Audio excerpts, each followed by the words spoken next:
Estimados estudiantes, esperando que se encuentren muy bien, el día de hoy vamos a tocar el tema de las propiedades térmicas de la materia.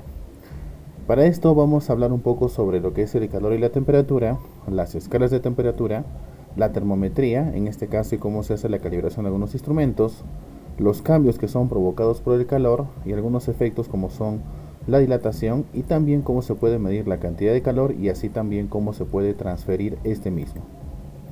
Bueno, hablando sobre calor y temperatura, el calor es una cantidad de energía y es una expresión del movimiento de las moléculas que componen un cuerpo. O sea, quiere decir que si un cuerpo está expuesto a una fuente calorífica, sus moléculas van a moverse con mayor velocidad.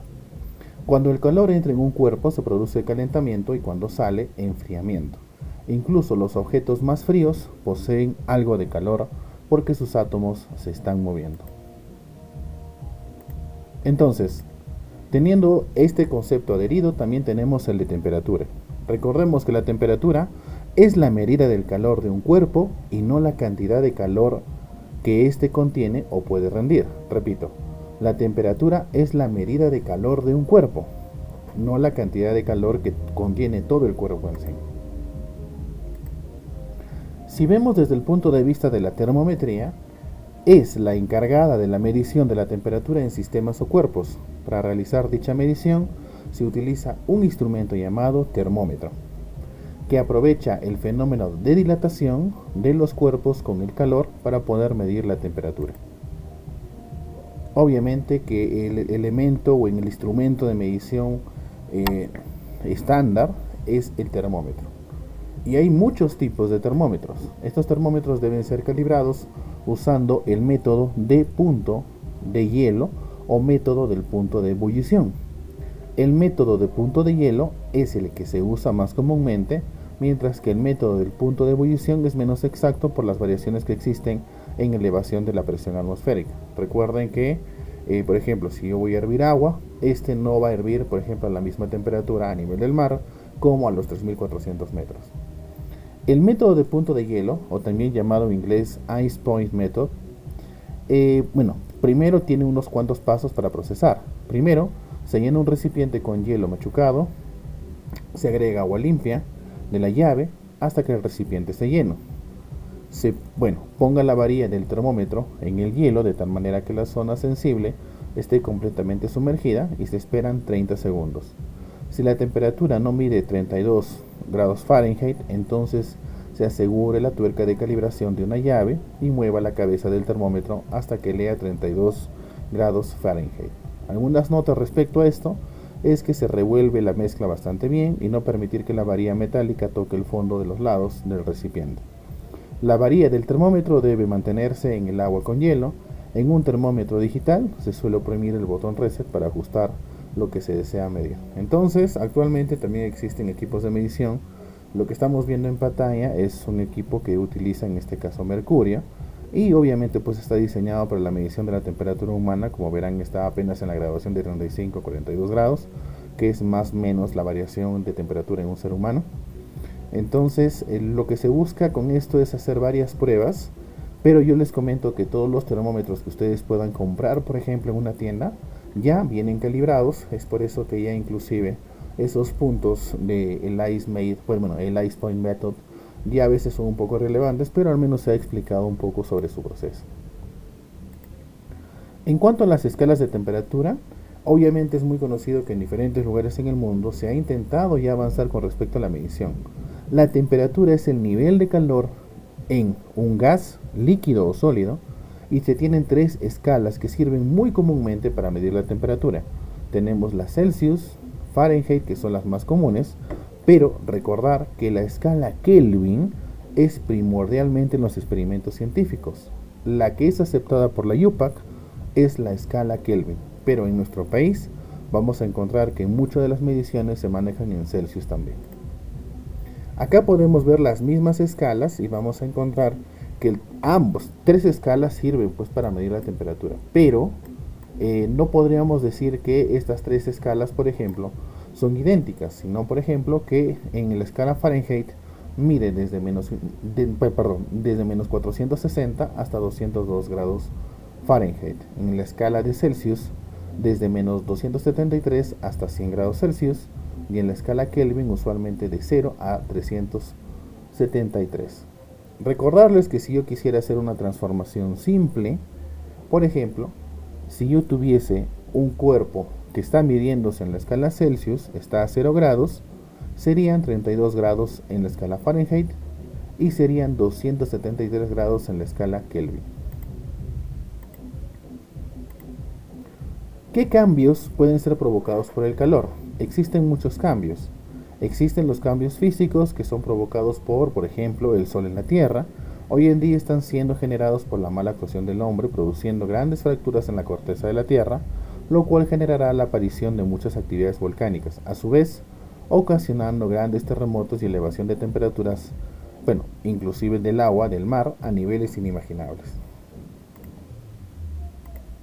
En cuanto a la dilatación, que es un fenómeno físico, se le puede conocer como el proceso por el cual los cuerpos aumentan su volumen debido a su temperatura. O sea, no es que aumente la masa, simplemente el volumen. O sea, la cantidad de espacio que ocupa cierta cantidad de materia o cierto cuerpo. Esto afecta a todos los estados de agregación de la materia. Acá podemos ver un ejemplo. Tenemos una varilla de metal sometida al frío y tenemos la misma varilla sometida al calor. Vamos a ver que hay una variación de elongación, una variación en las dimensiones. Existe una dilatación lineal. Esta puede darse cuando se predomina una variación única, en una única dimensión, o sea, en el ancho, en el largo o la altura de un cuerpo. Pero también tenemos la dilatación superficial. Es aquella en que predomina la variación de dos dimensiones, o sea, la variación del área de un cuerpo debido a la intervención de un cambio de temperatura. Para estudiar este tipo de dilatación podemos imaginar una placa metálica con un área inicial y una temperatura inicial. Si calentáramos esta hasta una temperatura final, su área pasará a tener un valor igual a AA, o sea, va a haber un aumento tanto en el ancho como en el largo. Dilatación superficial. Luego tenemos la dilatación volumétrica. Acá ya estamos trabajando con tres dimensiones y la valoración del volumen del cuerpo es un fenómeno que dado por la siguiente fórmula. Acá podemos ver que se representa el aumento del volumen de un cuerpo y se representa un volumen inicial, y gracias al aumento de la temperatura vamos a notar que va a haber un aumento final. O sea, ya no es solo en el ancho ni en el largo, sino también es en el ancho, en el largo, y pues ya tenemos las tres dimensiones que pueden componer un cuerpo. En cuanto a la cantidad de calor, el calor latente, cualquiera que sea, se mantiene casi siempre oculto, pero existe aunque no se manifieste un incremento en la temperatura, ya que mientras dure la fundición o la evaporación de la sustancia, no se registrará variación de la misma. Es por ese motivo, por ejemplo, que nosotros al realizar una medición, séanse de 100 mililitros de agua o de 30 mililitros de agua, ambos pueden llegar a alcanzar los 100 grados Celsius, indistintamente de la cantidad de materia que éste contenga. Y en cuanto a uno de los fenómenos más interesantes, y es en lo cual nos vamos a basar para hacer unos experimentos, es sobre la transferencia de calor. Es el proceso por el cual se intercambia energía en forma de calor entre distintos cuerpos. Pero hay que notar que el calor se transfiere mediante convección, radiación o conducción. ¿Ok? Tenemos estos tres fenómenos. Aunque estos tres procesos pueden tener lugar simultáneamente muchas veces, pueden ocurrir que uno de los mecanismos predomine sobre los otros. Por ejemplo, al tener yo una olla con agua sobre una fuente de calor, el calor, el fuego que está obviamente en la cocina, va a ser o va a difuminarse o va a transmitirse por radiación. Mientras que dentro de un líquido, por ejemplo, las moléculas van a calentarse por proximidad hacia la fuente de calor. Y esto va a generar un movimiento. Ese movimiento nosotros lo conocemos como convección, donde las moléculas más calientes van a intentar subir a la superficie y las moléculas frías se acercarán más hacia la parte baja de la olla. Y la otra es por conducción, cuando por medio de en este caso un metal, por ejemplo, puede transmitirse el calor e irradiar inclusive este calor a la persona que está sujetando el mango. Bueno, vistos estos puntos, vamos a ver algunos experimentos. La meta es que ustedes puedan ver estos experimentos, elijan al menos 2 de los 3 experimentos y los puedan realizar en sus hogares. Y ojo, se espera que ustedes puedan mandar pues un video de al menos 1 minuto de cada uno de los experimentos. La idea es que también ustedes puedan explicar qué tipo de transferencia de calor estamos viendo y cómo está ocurriendo el fenómeno. Entonces, acá hay una pequeña pregunta, ¿no? ¿Por qué en los países cálidos se bebe una bebida caliente y se va abrigando con ropas oscuras? Interesante pregunta. Pero bueno, vamos a ver un pequeño experimento de convención, que es el primero. Ustedes tendrían que realizar, ojo que este no es el único corte de papel que se puede hacer, hay muchos tipos de corte de papel, pero es muy interesante cómo se puede generar el movimiento a través de la generación de un poco de calor. Ahora, ustedes me preguntarán, profesor, pero esto no está en el agua. Obviamente que no está en el agua, pero obviamente el aire también se le considera como un fluido. Por eso se puede considerar aquí también pues una transferencia de calor por convección.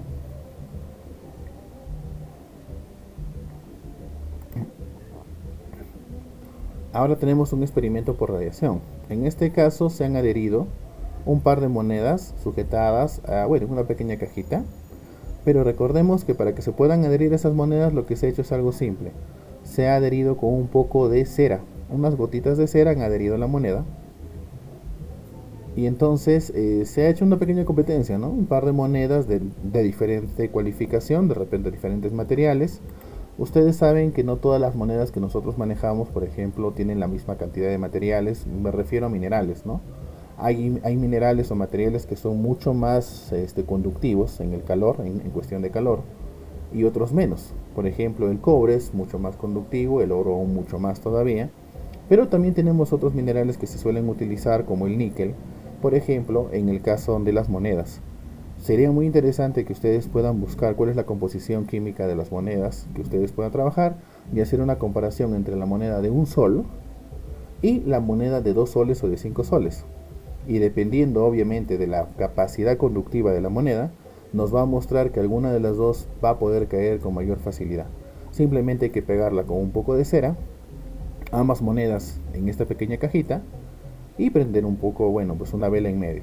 ¿Para qué? Para que por radiación el calor sea absorbido por los diferentes materiales, y obviamente el material más conductivo va a ser aquel que va a ganar mayor cantidad de calor y va a derretir la cera con la cual ha sido adherido. Ya podemos sacar una pequeña conclusión a partir de un experimento simple.